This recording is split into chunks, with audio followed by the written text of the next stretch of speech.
여러분 햄릿이라는 비극을 보셨어요? 아니면 책으로 읽어보셨어요? 햄릿에 보면 섹스피어가 쓴 햄릿이라고 하는 비극에 보면 그 햄릿의 아버지를 죽이고 왕위를 찬탈한 클로디우스라고 하는 작은 아버지가 나옵니다. 아주 간교하게 아버지가 그 정원에서 잠들어 있는 햄릿의 아버지 정원에 잠들어 있는 그 상황에서 귀에 독약을 넣어서 살해를 하고 그리고 2달 만에 그 형수인 왕비를 자기 아내로 삼게 되는 거죠.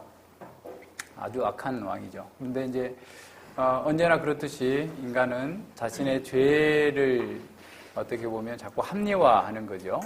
뭐 자기가 이 시대에 뭐라 그럴까 덴마크를 구하기 위해서는 이 왕이 되어야만 하는 시대적 소명이 있다. 뭐 등등의 그런 것을 하면서 자신의 죄에 대한 죄책감을 이렇게 무마시키고 있는 이런 장면이 나옵니다.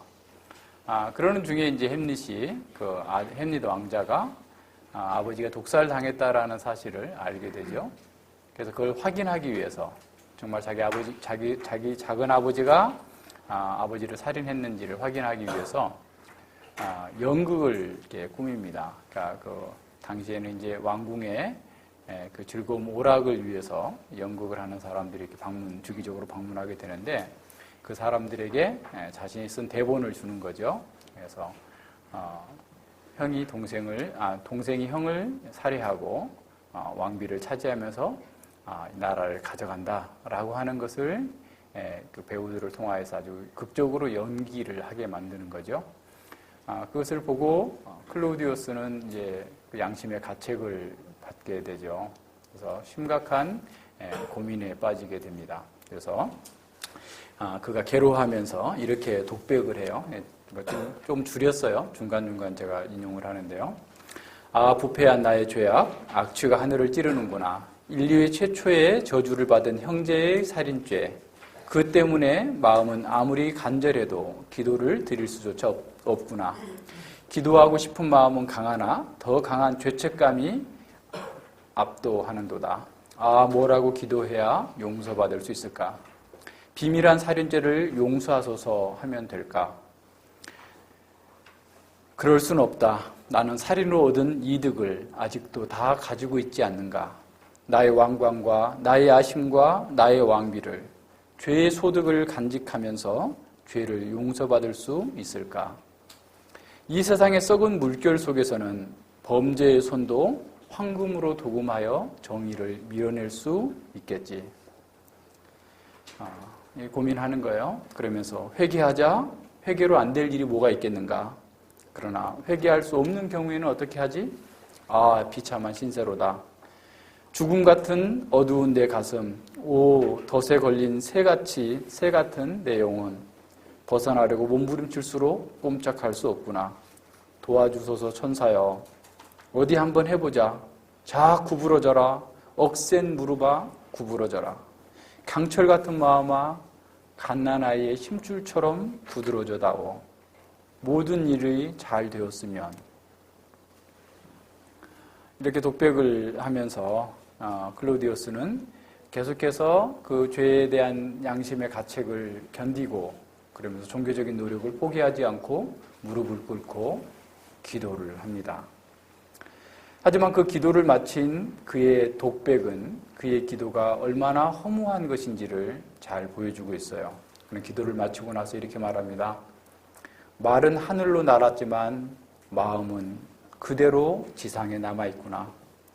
마음이 담기지 않는 빈말이 어찌 하늘에 닿을 수 있으랴. 마음이 담기지 않는 빈말이 어떤 화려한 언어로 기도했다 할지라도 하늘에 닿을 수 있겠는가 스스로 단식하고 있는 거죠. 기도로 표현된 말은 하늘로 날아갔지만 마음은 지상의 권력과 자기 야심과 욕망에 붙잡혀 있었던 겁니다. 그가 진실을 담은 것처럼 유창한 말로 회개하는 기도를 했다 할지라도 그의 말에는 그의 마음이 담겨지 않았다라는 사실을 토로하고 있는 거죠. 이렇게 종교적인 수사가 대단하게 화려하고 아름다워서 다른 사람들을 감동시킬 수 있는 기도를 하면서도 실상은 그 기도에 자신의 마음이 담기지 않을 수 있다라는 사실을 섹스피어는 꿰뚫어 보았던 것이죠. 이것이 마음이 굳어져 버린, 하나님을 떠나버린 인간의 부패한 실상입니다. 오늘날도 많은 사람들이 수없이 많은 말을 하늘로 올려보내는 기도를 하고 있죠. 기도의 열심입니다. 하지만 그들의 마음은 지상의 재물과 자기 영광과 자기 야심에서 떠나지 못하고 있음을 보게 됩니다. 이렇게 굳어져 있는 사람들이야말로 정말 회개하기가 더 어려울 수 있죠. 본문에서는 하나님께서 그렇게 형식적인 신앙생활에서 스스로 만족하고 있었던 이스라엘 백성들, 유다 공동체를 찾아오셔서 진정한 회개를 촉구하시면서 그 회개의 결과가 무엇인지를 말씀해 주고 있습니다. 하나님 앞에서 우리를 잘 살피는 그런 기회가 되어야 되겠죠. 자, 학계의 두 번째 메시지는 우리의 시간으로는 10월 달이죠. 그러니까 원래는 그들의 시간으로는 7월 21일이었지만 오늘날 우리 달력으로 따진다면 10월 17일이에요. 그리고 이제 10절에서 나오는 것처럼 다리오 왕 2년 9월 24일은 유대 원력으로 9월 24일이라고 한다면 오늘 이게 우리 달력으로는 아마 이제 12월 한 18일 정도 되는 그런 날입니다. 그러니까 한 2달 정도가 지나가게 된 거죠. 그러니까 포로 공동체가 학계에 첫 설교를 듣고 성전 재건에 나선 것이 나선 이후에 한 3개월이 지난 그런 시점입니다. 이 9째 달은 이게 파종을 하기 위해서 이른 비를 기다리는 그런 때입니다. 그러니까 이스라엘은 이제 초겨울에 밀과 보리를 파종을 하죠. 그러면 이제 그때 파종하기 전후로 적당한 이른 비가 내려줘야만이 그게 이제 뿌리를 잘 내리게 됩니다. 그리고 이제 겨울이 끝날 쯤, 그리고 이제 초봄이 될 때 늦은 비가 내려요. 그게 이제 4월 말쯤에. 그래야지 그 곡식들이 잘 여물게 되는 거죠. 그래서 이제 늘 우리가 성경에서 보면 하나님께 축복해 주신다라고 할 때 그 축복의 방편으로 늘 이른 비와 늦은 비를 주신다라고 하는 게 파종기에 뿌려서 그게 잘 파종할 수 있도록 하는 거고, 그 다음에 이제 늦은 비는 이제 늦겨울 또는 초봄에 이게 늦은 비가 내려서 곡식이 잘 여물 수 있도록 충실하게 만들어주는 그런 때인 거죠. 그러니까 이렇게 지금 비가 내려, 아마 이제 이 유다 공동체는 성전 재건을 시작하면서 아마도 파종을 지금 시작했을 것 같아요. 파종을 하는 그런 그 시점에서 하나님께서 그 말씀을 주시는 거죠. 그러니까 과거에 성전 건축을 하지 않고 자기 추구를 할 때에는 많이 얻기 위해서 많이 뿌렸고 많은 것을 더 많이 얻기 위해서 노력을 했지만 이게 이른 비와 늦은 비가 적당히 내리지 않았기 때문에 늘 흉작을 겪을 수밖에 없었던 그런 상황 속에서 자, 이들이 이제 하나님의 말씀을 따라서 하나님의 뜻을 이루는 성전 재건 사업에 참여했을 때 하나님께서 그들에게 과거를 돌아보면서 앞으로 복을 주시겠다라고 하는 그 약속을 주시는 겁니다. 이 학계의 세 번째 설교에는 두 단락으로 나눌 수가 있는데 10절과 14절에서는 경고의 메시지를 주고 있고요. 과거를 돌아보면서 정말 그러한 과거의 삶의 형태가 뭘 이렇게 가져다 줬는지에 대한 경고의 메시지가 있고, 그리고 15절로 19절에서는 그들이 진정으로 회개하면 복을 주실 거다라고 하는 복의 약속으로 구성되어 있습니다. 11절과 13절을 보겠습니다. 나 만군의 여호와가 말하노니 너는 제사장에게 율법에 대하여 물어 이르기를 사람이 옷자락에 거룩한 고기를 쌌는데 그 옷자락이 만일 떡이나 국에나 포도주에나 기름에나 다른 식물에 닿았으면 그것이 성물이 되겠느냐 하라. 학계가 물음에 제사장들이 대답하여 가로되 아니니이다 라고 했어요. 그리고 13절에서는 이제 시체를 만져서 부정해졌는데 그것을 만진 다른 사람들이 다른 걸 만지면 부정해지는 거냐 안 부정해지는 거냐 그랬더니 다 부정해진다라는 두 가지 질문이죠. 그러니까 학계의 세 번째 설교는 이 율법에 관한 의식적인 정결과 관련된 그 두 가지의 질문으로 나타나게 되는 거죠. 그래서 이 질문은 이스라엘 백성들에게 유다 공동체에게 율법의 내용을 상세하게 가르치고자 하심이 아니에요. 오히려 그 율법의 원리를 통하여서 그들의 현재 상황을 해석하고 적용할 수 있도록 만들어주기 위해서 이렇게 질문을 하게 됩니다. 그래서 각각의 질문의 핵심은 거룩함과 부정함이 어떤 전달의 원리로 작동하는가라는 거예요. 그러니까 쉽게 표현한다면 거룩함이나 의식적인 부정함에 있어서 부정함이 제3자에게 어떻게 전달될 수 있는가라는 거죠. 이 질문은 그래서 제사장들에게 먼저 주어졌습니다. 제사장들은 율법을 맡은 자입니다. 제사장들에게 있어서 가장 중요한 직무가 우리는 제사 드리는 것, 중보기도 하는 것으로 생각하지만 제사장의 첫 번째 직무는 어떤 거냐면 율법을 가르치는 율법의 교사로서의 역할입니다. 그 다음으로 중요한 것이 사실은 이제 제사 제도. 왜냐하면 온전하게 제사를 드릴 수 있으려면 어떻게 해야 돼요? 온전하게 그 제사의 규례를 제대로 알고 있어야지 바른 제사를 드릴 수 있기 때문에 그들에게 율법을 가르치는 것이 가장 첫 번째예요. 그래서 제사장의 직무를 크게 세 가지로 우리가 얘기할 수 있다면 하나님 말씀, 율법을 가르치는 거고, 두 번째는 중보의 제사를 드리고 중보의 기도를 드리는 거라면, 세 번째는 백성들을 축복하는 거예요. 제사장의 축복인 것처럼. 이게 제사장의 임무인데, 그 중에서 율법을 가르치는 것은 단지 의식적인 정결 부정, 이 종교적인 의식적인 부정과 정결만 가르치는 것이 아니라, 실제 삶에서 하나님의 백성으로서 부정한 것을 멀리하고 정결하게 살아야 된다라고 하는 것을 그걸 가르치는 것이 그들의 아주 중심적인 임무였던 거죠. 그래서 이런 종교적인 임무를 잘 감당해야 되기 때문에 제사장들은 세속적인 일을 하지 않아야 됐었고, 이렇게 정결한 처녀하고만 결혼해야 됐고, 자기 부모님이 돌아가셔도 시체를 만져서는 안 됐던 거예요.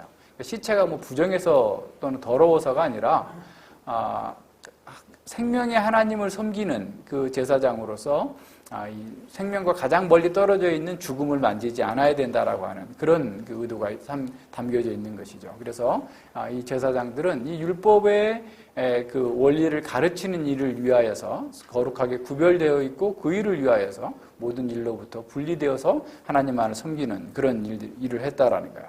자, 그런 제사장에게 질문이 주어진 겁니다. 사람이 옷자락에 거룩한 고기를 쌌는데 그 옷자락 이제 그 제사를 드리고 하나님께 이제 그 요제를 드리잖아요. 하나님께 제물을 받아서 이렇게 하늘로 올려드리는 거야. 이렇게 올려드리는 제사를 드리게 될 때 간혹 이제 이 제사장이 이 앞에 옷으로 그 요제를 담아서 들고 가서 이렇게 제사를 드리고 또 갖다 물려놓는 경우가 있어요. 그러니까 그 옷으로 쌓았던 그 제물을 쌓았기 때문에 그 제물이 하나님께 드려졌기 때문에 거룩한 것이 됐는데 그 거룩한 제물을 쌓았던 옷으로 다른 뭐 국이나 포도주나 다른 음식을 쌓았다고 그래가지고 그것이 거룩해지겠느냐라고 묻는 거예요.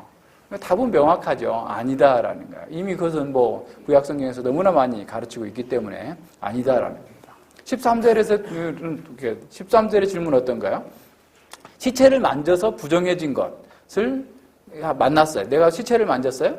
그러면 시체를 만진 사람이 또 다른 것들을 만지는 것마다 다 부정해져 버린다라는 거예요.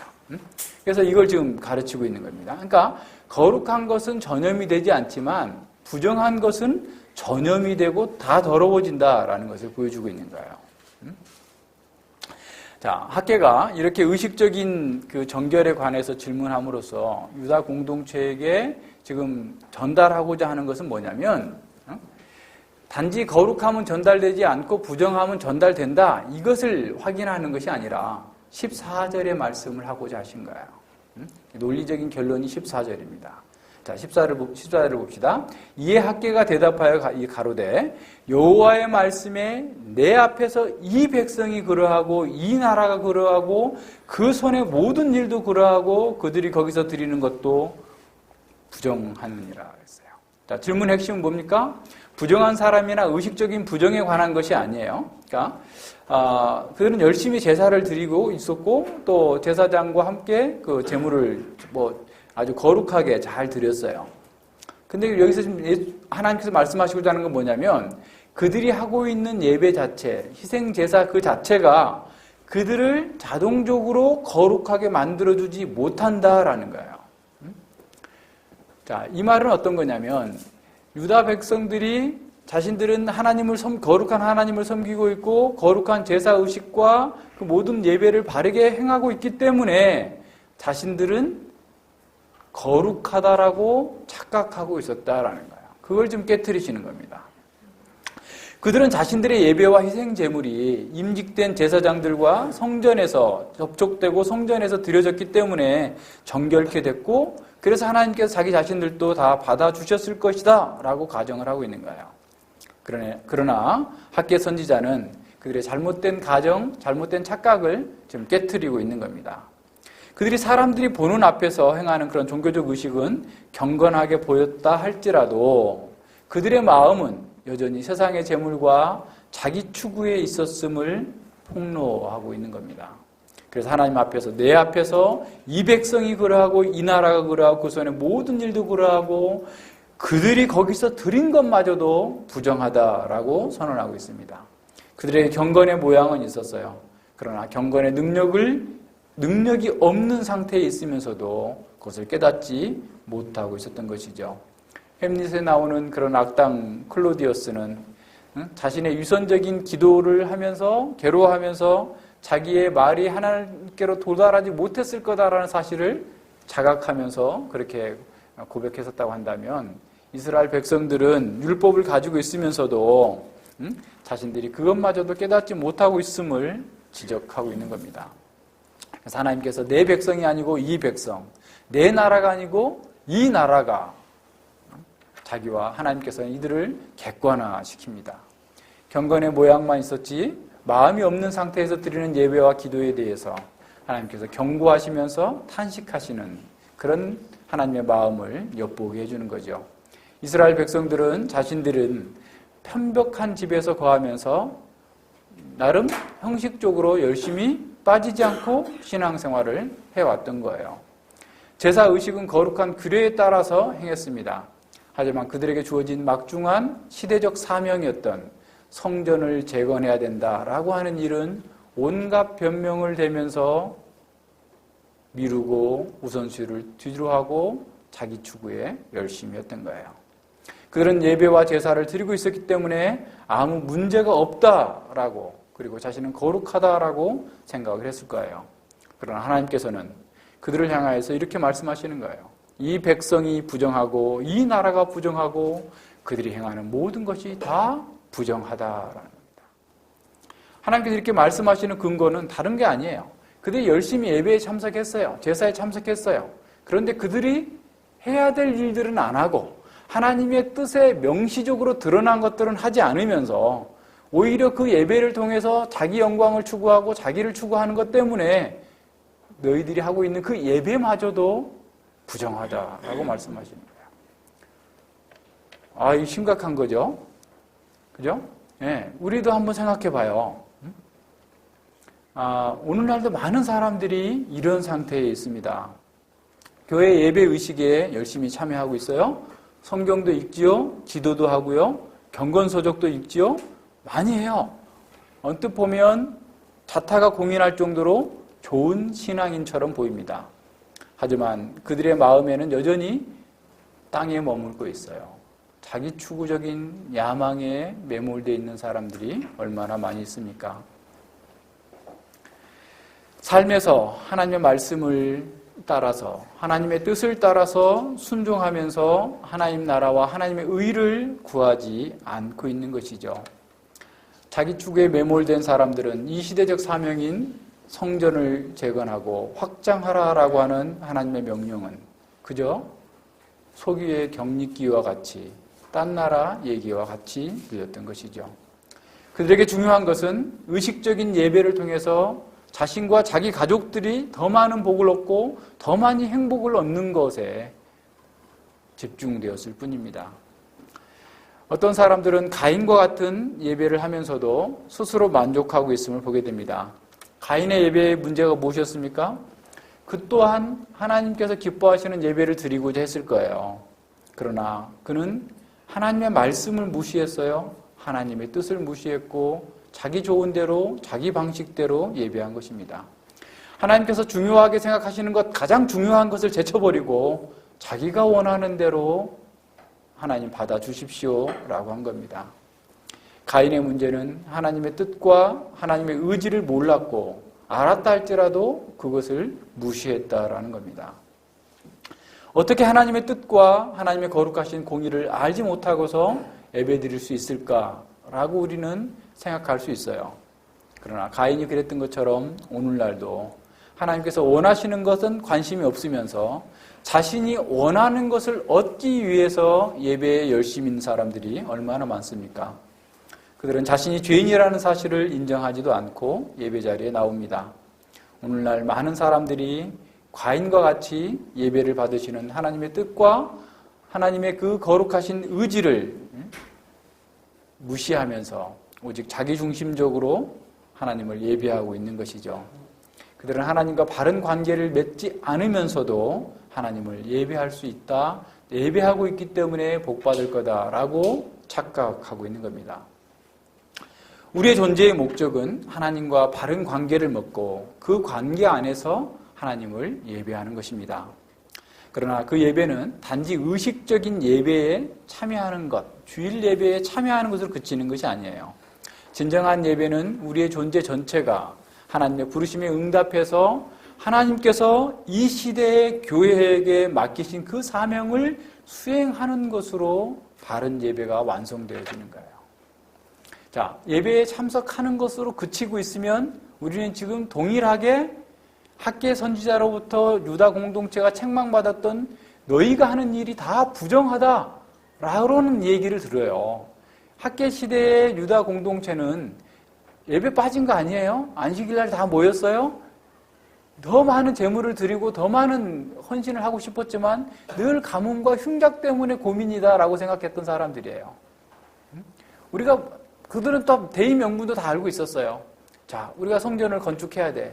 맞는 얘기야. 그러나 지금은 때가 아니야. 라고 하면서 이런저런 변명을 대면서 자기들의 필요한 것만을 추구하기 위하여서 이 종교적인 예배에 빠지지 않았다라는 겁니다. 자, 이런 면에서 우리에게 정말 큰 충격이 되고 도전이 됩니다. 만약 우리가 예배에 참석하지만 하나님의 뜻과 무관하게 살고 있다면 하나님께서는 우리의 모든 행위를 부정하다라고 판단하지 않으실까요?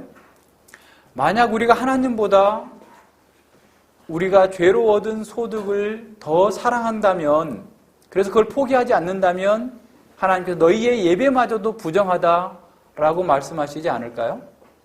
여러분 이곳에 나와서 예배하는 그 행위마저도 하나님께서 부정하다라고 말씀하시지 않을까요?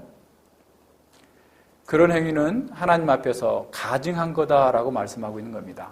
우리가 교회에 나와서 예배하는 것마저 그 자체가 우리의 생활을 거룩하게 만들어주지 못합니다. 어떤 특정 행위가 죄라는 것을 알면서도, 그래서 양심의 가책을 받으면서도 그 죄를 떠나지 못하고서 계속해서 예배만 참석한다고 그래서 하나님께서 그를 거룩하게 정결하다고 인정해 주시지 않는다라는 거 알아야 됩니다.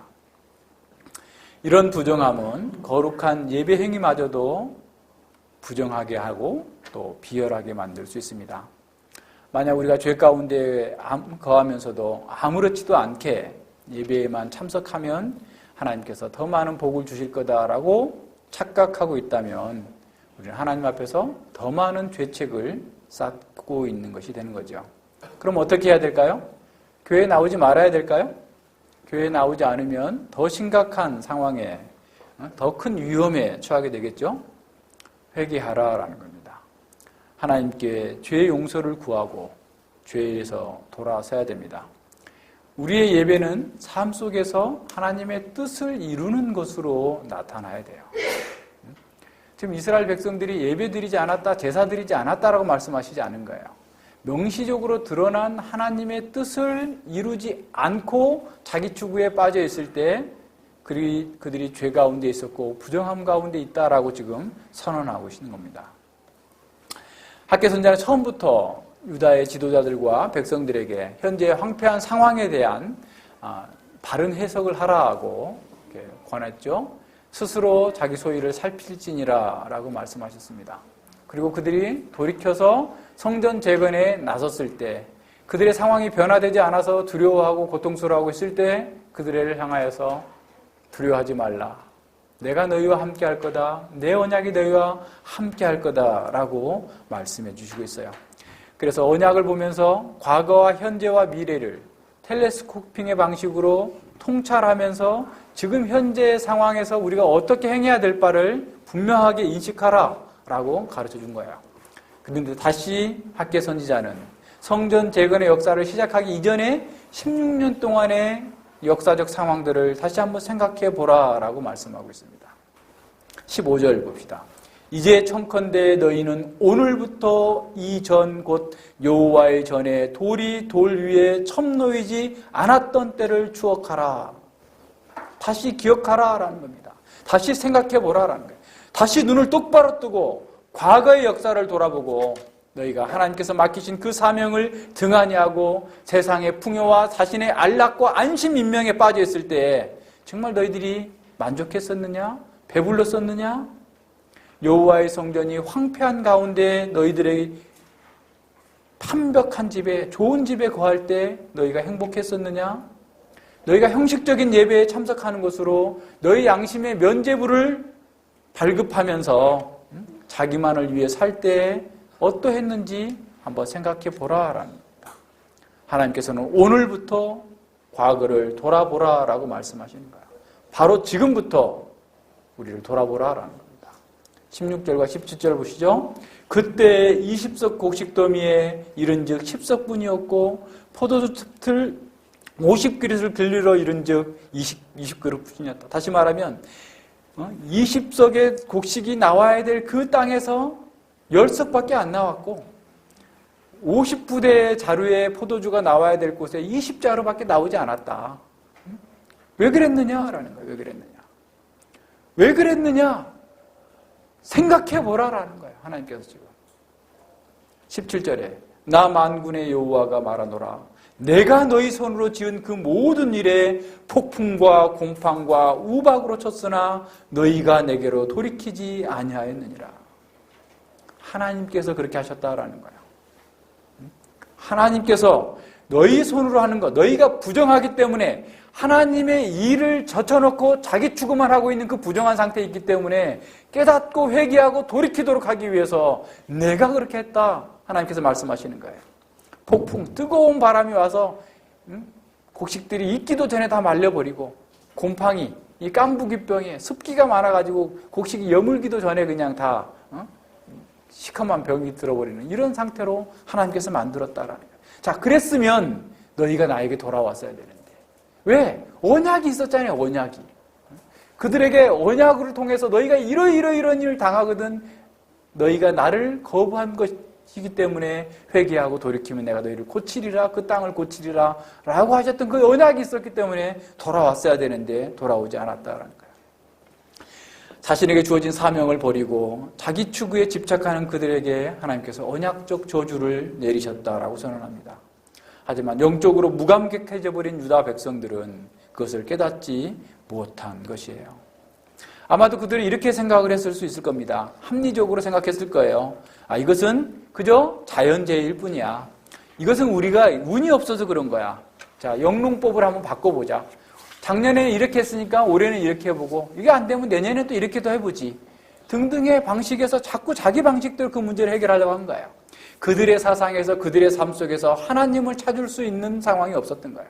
그들이 매주일 안식일에 모여서 예배하고 있었지만 그들의 삶의 자리에 하나님께서 개입하실 수 있는 그 부분이 조금도 없었다라는 거예요. 그들은 너무나 똑똑하고 너무나 지혜로웠기 때문에 하나님께서 말씀하신 것보다 자기 지혜로 그 문제를 풀려고 했고 하나님께서 명확하게 보여주시는 그 표징마저도 읽을 수가 없었던 거예요. 하나님 없이 자기 지혜와 세상의 지혜로 자신들에게 주어진 그 문제를 해결하기 위해서 이런저런 방도를 찾았어요. 하나님을 예배했지만 그들은 실천적으로는 무신론자와 다름없는 삶을 살고 있었던 겁니다. 영적으로 무감각해져 버린 사람들은 어느 시대에나 이와 같은 모습들을 보입니다. 아모스 선지자가 북이스라엘에게 동일한 말씀을 선포했어요. 자, 아모스 선지자 시대와 지금 이 사람들과의 시대를 따지고 보면 한 250년 정도의 250에서 300년 정도, 250년 정도 되겠네요. 그 정도의 지금 시간적 거리가 있어요. 그러나 이들도 다 아모스 선지자의 말씀을 알고 있었어요. 우리 전에 앞서도 인용한 것을 보면, 자, 아모스 4장 6절과 9절을 한번 보십시오. 아모스 4장 6절과 9절에도 하나님께서 이스라엘 백성들을 향하여서 회개하고 돌이키라라고 이와 같이 많은 언약적 재앙을 통하여서, 진노를 통하여서 돌아오라라고 했는데 돌이키지 않았다라고 가르쳐주고 있습니다. 아모스 4장 6절과 9절입니다. 내가 너희의 모든 성읍에서 너희 일을 한가하게 하여, 그러니까 먹을 게 없게 했단 말이에요. 너희 각처에서 양식이 떨어지게 하였으나 너희가 내게로 돌아오지 아니하였느니라. 양식이 떨어졌으면 하나님께로 돌아와야 했는데 오히려 바알에게 가고 이방 나라에 가고 헛한 데로 갔다라는 겁니다. 자, 이는 여호와의 말씀이니라. 또 7절을 보십시오. 또 추수하기 석 달 전에 내가 너희에게 비를 멈추어, 그러니까 늦은 비를 안 주신 거죠. 어떤 성읍에는 비를 내리고 어떤 성읍에는 내리지 않게 하였더니 땅 한 부분은 비를 얻고 한 부분은 얻지 못하여 말랐음에 두세 성읍 사람이 어떤 성읍으로 비틀거리며 물을 마시러 가서 만족히 마시지 못하였으나 마실 물도 없어서 비틀거리는 이런 상황 속에서도 너희가 내게로 돌아오지 아니하였느니라. 하나님의 눈물이 보이는 것 같아요. 이렇게까지 내가 너를 징계했는데도 너희 돌아오지 않느냐? 않았느냐? 하나님의 예타는 모습이 보이는 거예요. 부모가 자녀를 때릴 때 막 기뻐가지고 때리는 게 즐거워서 때리는 부모 있어요? 그 정신 나간 거죠. 자녀가 우는 것보다 더 많이 마음으로 울면서 자녀를 징계하고 때릴 때 원하는 건 뭐죠? 엄마 잘못했어요. 아빠 잘못했어요. 다시는 안 그럴게요. 하고 엄마, 아빠 품으로 달려오는 건데, 이 지금 이스라엘 백성들에게 언약적 징계를 통하여서 그들의 죄를 버리고 하나님께로 돌아오도록 하시는 이 놀라운 표징들을 계속해서 보여주셨음에도 불구하고 그들은 돌이키지 아니하였느니라. 내게로 돌아오지 아니하였느니라. 하나님의 눈물이 보이는 것 같아요. 9절에 보세요. 내가 풍재와 깐부기 재앙으로 너희를 쫓으며 팥종이와 너희 많은 동산과 포도원과 무화과 나무와 감람나무를 다 먹게 했으나 너희가 내게로 돌아오지 아니하였느니라. 너희가 내게로 돌아오지 아니하였느니라. 하나님께서 언약적 저주를 통해서 이스라엘이 회개하고 돌아오면 그들에게 복을 주시겠다고 기다리고 있음에도 불구하고 그들은 하나님께로 돌아오지 않았다라는 거예요. 하나님께로 돌아오도록 징계하시고 치셨음에도 불구하고 고집센 암소와 같이 돌이키지 않고 끝까지 멸망의 길로 치달았다라는 겁니다. 이것을 이스라엘 백성들은 지금 과거에 알고 있어요. 북이스라엘이 멸망했고 유다도 멸망했고 그리고 다시 돌아왔어요. 70년 만에 다시 돌아왔어요. 그럼에도 불구하고 그 표징을 읽지 못하는 거야. 하나님의 사랑의 언약적 징계를 읽지 못하고 살고 있었음을 보여주고 있는 거예요. 자, 여기서 우리가 주목해야 될 것은 바로 이것입니다. 하나님의 백성들에게 어려움과 고난은 그저 일상적인 것으로 여겨서는 안 된다라는 거예요. 세상 사람들은 일반 은혜 가운데서 하나님이 없기 때문에 당하는 수많은 고난과 멸망을 당할 수밖에 없어요. 그러나 하나님의 백성들에게 주어지는 고난, 어려움은 일상적인 게 아니다라는 거예요, 지금. 하나님께서 그걸 우리에게 지금 가르쳐 주시는 거예요. 왜냐하면 그들은 하나님과 언약을 맺은 백성들이고 그 언약 안에서 복을 누리는 것이 당연하고 마땅한 것이기 때문에 그런 거예요. 그런데도 불구하고 만약 우리에게 어려움이 있다면 그것은 무엇보다도 하나님과의 관계를 점검하라라는 거예요. 점검하라. 그러나 하나님을 예배하면서도 하나님과 관계를 맺지 않고 있는 사람들은 그것을 생각하지 못한 거예요. 전혀 자기는 문제가 없을 거라고 생각한 거예요. 그냥 일반적인 일일 거라고 생각한 거예요. 세상 사람들과 다를 바 없이 생각한 겁니다. 바로 그들에게 하나님께서는 과거와 현재의 고난의 상황을 바로 언약의 말씀을 통해서 바르게 해석하라라고 말씀하시는 거예요. 언약 백성인 우리에게도 고난과 어려움이 있다면 그것은 경제가 나빠서도 아니고 정치가 잘못되어서도 아니고 우리의 영적 상태를 점검하라라고 하는 메시지로 받아야 됩니다. 우리에게 있어서 가장 1차적인 관계는 하나님과 우리의 관계예요. 어떤 사람들은 자꾸 환경을 탓합니다. 어떤 사람은 자꾸 다른 형제를 탓해요. 저 사람 때문에 그렇다고. 그러나 그게 아니에요. 하나님과 우리의 관계입니다. 하나님께서 우리 자신을 보도록 하게 하시는 거예요. 오늘날 우리에게도 고난과 환난이 찾아왔다면 그것이 무엇 때문일까요? 우리가 하나님의 백성이라고 자부하면서도 아직도 버리지 못하고 있는 죄는 무엇입니까? 아직도 끊어버리지 못하고 있는 잘못된 습관은 무엇이죠?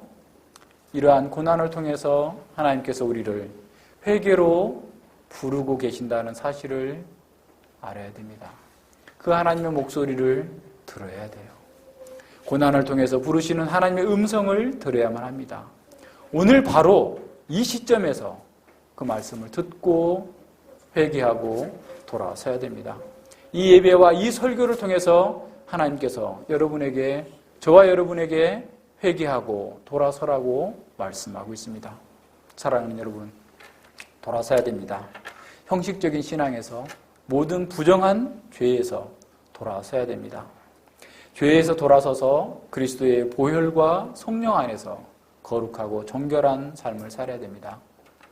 다시 섹스피어가 말했던 햄릿에 나오는 악당 클로디어스를 한번 생각해 봅시다.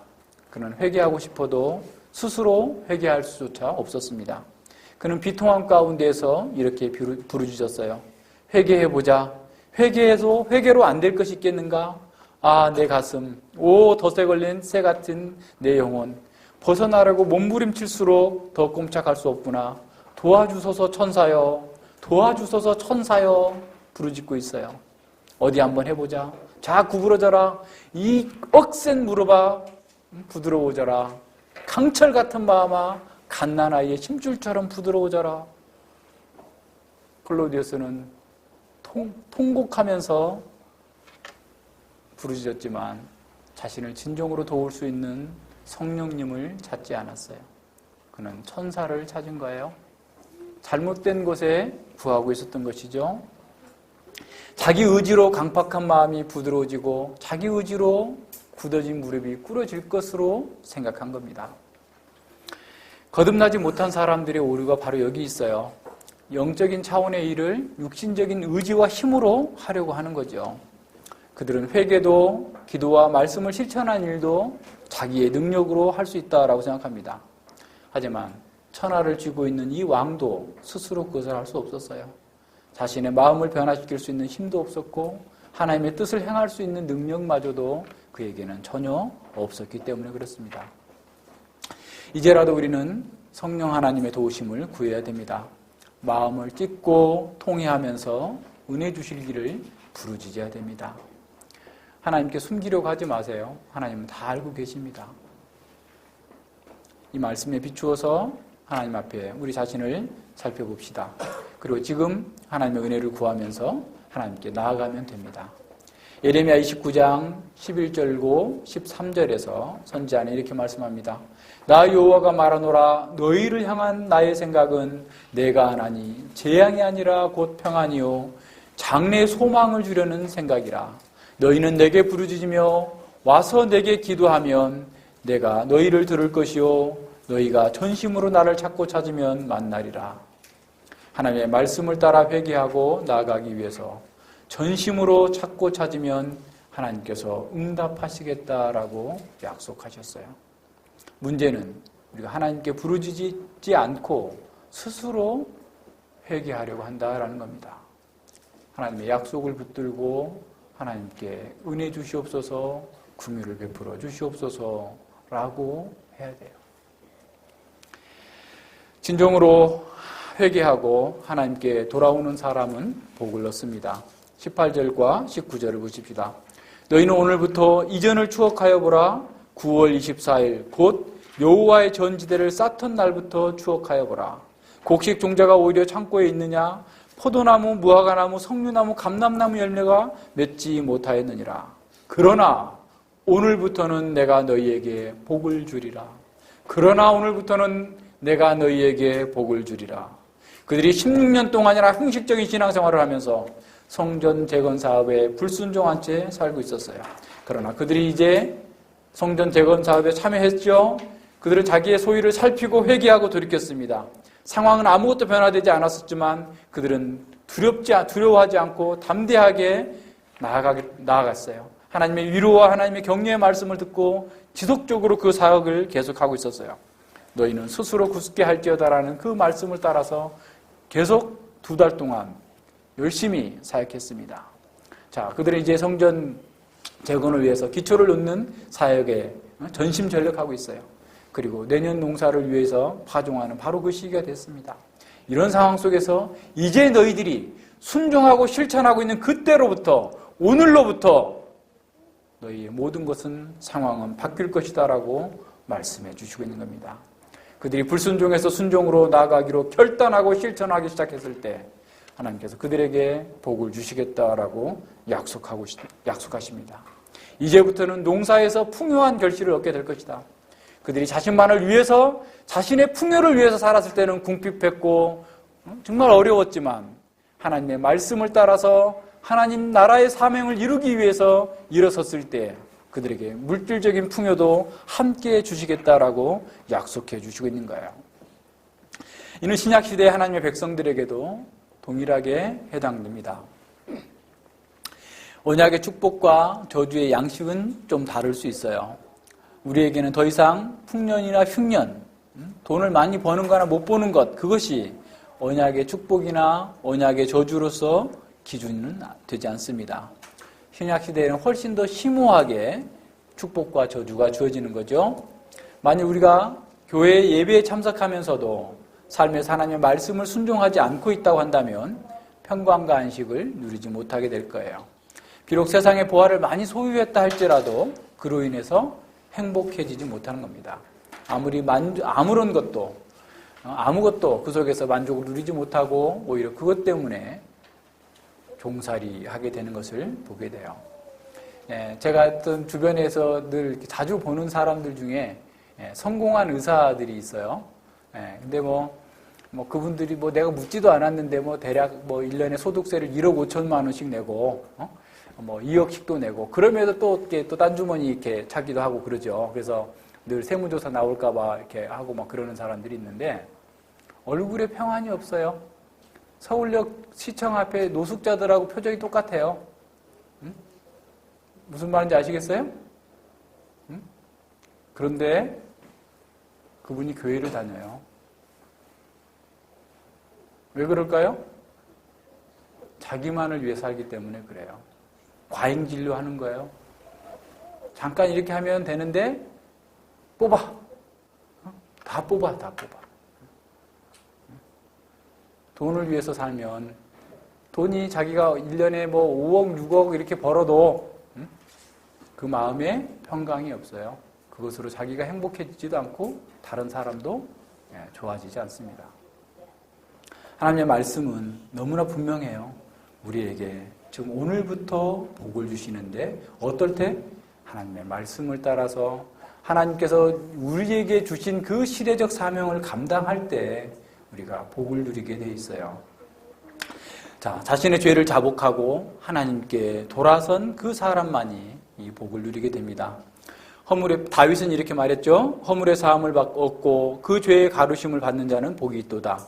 내가 이르기를 내 허물을 여호와께 자복하리라 하고 주께 내 죄를 아뢰고 내 죄악을 숨기지 아니하였더니 곧 주께서 내 죄의 악을 사하셨나이다. 내가 숨기지 아니하고 자백하고 고하였더니 주께서 내 죄의 악을 사하셨나이다. 자신의 죄를 자백하고 돌아서는 그 사람이 하나님의 모든 즐거움에 참여할 수 있습니다. 하나님께서는 그 백성들에게 복 주시고 은혜 주시고 평강 주시기를 원하십니다. 하지만 그 은혜는 불순종에서 돌이켜서 순종의 길로 돌아선 사람만이 경험하게 됩니다. 삶에서 하나님의 뜻에 순종하는 사람은 하나님의 은혜와 돌보심을 경험하면서 영원토록 하나님을 즐거워하게 될 겁니다. 성경이 보여주는 하나님의 사람들의 경험을 보면 그들은 먼저 하나님 앞에 굴복한 다음에야 비로소 온전한 축복을 경험했습니다. 어떤 성도가 누리는 축복의 정도는 그 사람에 대한 하나님의 승리와 정확히 비례함을 알 수 있습니다. 우리에게도 마찬가지예요. 우리가 누리는 축복의 정도는 우리가 하나님께 굴복한 정도에 비례합니다. 즉 하나님께서 우리에게 승리하신 정도에 비례해서 우리는 하나님의 복을 누리게 되는 겁니다. 오직 하나님께 정복당한 사람만이 참된 축복을 경험할 수 있고 그 정복당하는 양만큼 축복의 양도 늘어나는 겁니다. 이스라엘 백성들이 이렇게 위대한 전환점을 맞이할 수 있었던 것은 무엇일까요? 그들이 저주에서 축복으로 바뀐 그 전환점은 하나님의 말씀을 따라서 회개하고 삶에서 즉각적으로 순종한 바로 그때에 있습니다. 자기 추구적인 형식적인 신앙에서 돌이켜서 그 시대에 맡겨진 교회적 사명을 각성하고 순종하여 그들은 축복을 경험하게 된 겁니다. 이것은 행위 구원을 말하는 것이 아닙니다. 우리의 구원의 근거는 오직 예수 그리스도의 인격과 예수 그리스도의 사역에 달려 있습니다. 우리의 구원의 토대는 예수 그리스도께서 전생애를 통하여서 하나님 앞에 드렸던 적극적인 순종과 우리의 죄를 위한 고난과 십자가의 죽으심입니다. 이것이 우리의 구원의 유일한 토대이죠. 이런 그리스도 위에 우리가 세워져 있습니다. 그래서 우리는 그리스도로부터 배우고 그리스도를 향하여서 순종하는 신앙을 세워 나아가야 됩니다. 우리가 그리스도를 따라가기 위해서 자기 십자가를 질 때 우리가 저지른 온갖 죄와 불순종은 용서를 받게 됩니다. 그리스도는 십자가를 통해서 우리 속에서 새로운 순종을 불러일으키십니다. 그리스도께서는 성령님을 통해서 우리가 감사하는 마음으로 순종하게 하십니다. 그리스도께서는 더 이상 우리 위에 진노와 징계로 멸망시키지 않으실 것입니다.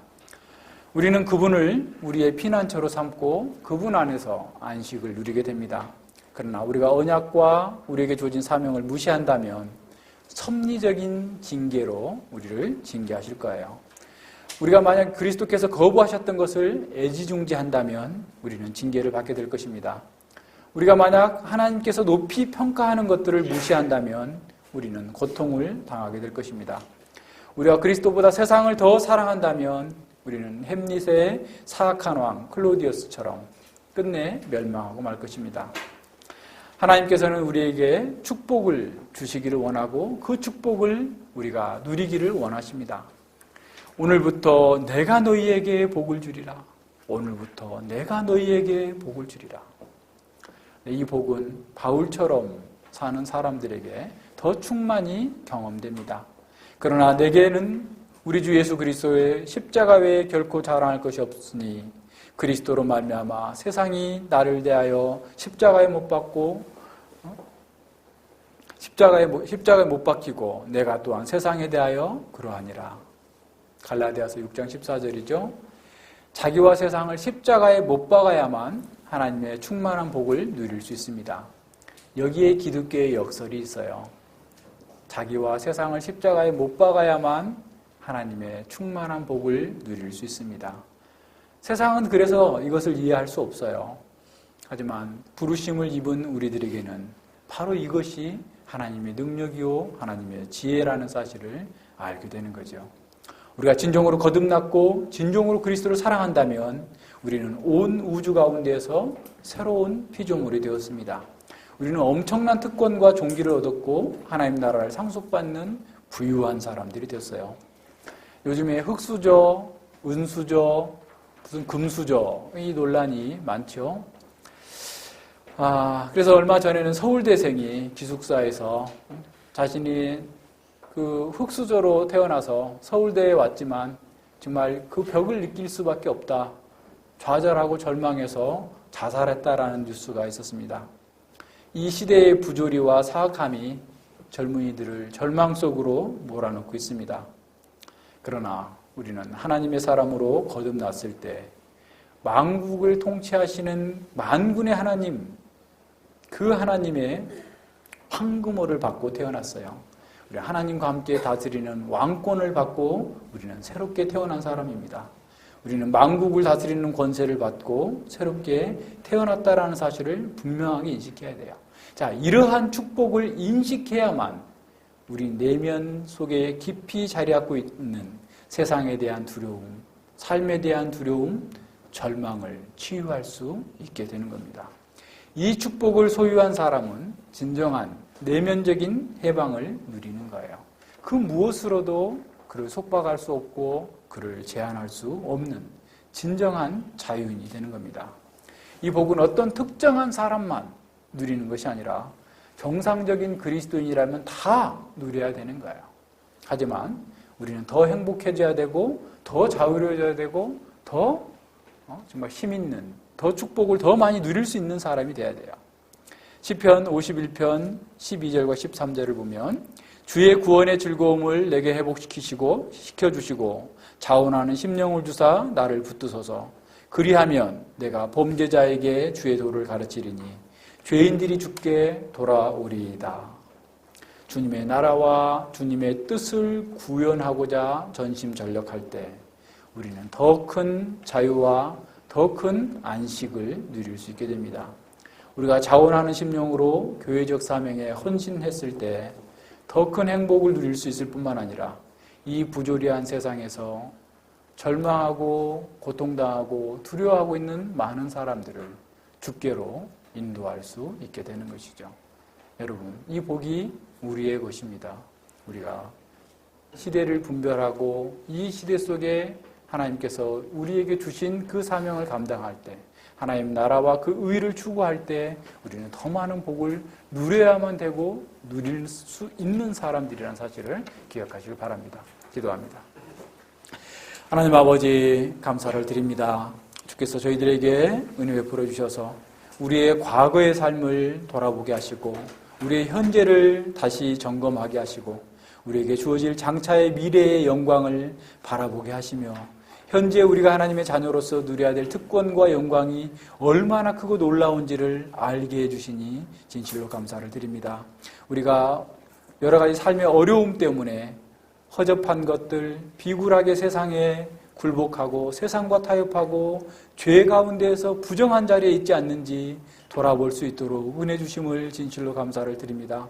아버지여, 오늘이라고 하는 이 날 결단하고 그러한 자리에서 떠나서 참으로 하나님의 말씀대로 하나님의 원하시는 대로 살고자 우리 마음을 더욱더 열어주시고 갈망케 하여 주셔서 오직 하나님만이 우리의 가장 중요한 중심이 되게 하시고 하나님의 뜻대로 하나님께서 원하시는 대로 하나님께서 기뻐하시는 바를 행할 수 있는 지혜와 능력을 더하여 주시옵소서. 감사드리며 예수님 이름으로 기도드립니다. 아멘.